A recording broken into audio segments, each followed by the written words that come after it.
IPL 2026లో భాగంగా Sunrisers Hyderabad ప్లేఆఫ్కు అర్హత సాధించింది. మొన్న జరిగిన మ్యాచ్లో సీఎస్కేపై 5 వికెట్ల తేడాతో ఘన విజయం సాధించి ఐపీఎల్ 2026 సీజన్లో ప్లేఆఫ్లోకి అడుగుపెట్టింది సన్రైజర్స్ హైదరాబాద్ జట్టు.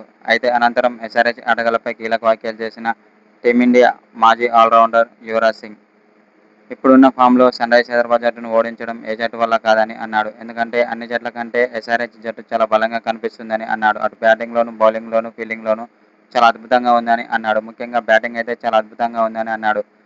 ఎస్ఆర్హెచ్ బ్యాటింగ్ చూసుకున్నట్లయితే అభిషేక్ శర్మ, క్లాసెన్, నితీష్ కుమార్ రెడ్డి, ఇషాన్ కిషన్ ఇలా డేంజరస్ ఆటగాళ్లు ఉన్నారు. వాళ్ళు కనుక ఫామ్లోకి వస్తే మాత్రం సన్రైజర్స్ హైదరాబాద్ జట్టును ఓడించడం చాలా కష్టమే అని అన్నాడు. ఎస్ఆర్హెచ్లో అభిషేక్ శర్మ చాలా డేంజరస్ ప్లేయర్ అని అన్నాడు. అతన్ని పవర్ ప్లేలో ఎంత త్వరగా అవుట్ చేస్తే అంత మంచిది. లేకుంటే మాత్రం ప్రత్యర్థి బౌలర్లకు చుక్కలు చూపిస్తాడని అన్నాడు. ఎందుకంటే సన్రైజర్స్ హైదరాబాద్ జట్టులో అభిషేక్ శర్మ చాలా డేంజరస్ ప్లేయర్ అని అన్నాడు. ఇలాంటి ఆటగాన్ని నా క్రికెట్ చరిత్రలోనే చూడలేదని యువరాజ్ సింగ్ అన్నాడు. అనంతరం అభిషేక్ శర్మ బ్యాటింగ్పై ప్రశంసల వర్షం కురిపించాడు. ఇలాంటి ప్లేయర్ జట్టులో ఒక్కరుంటే మాత్రం సరిపోతుందని అన్నాడు.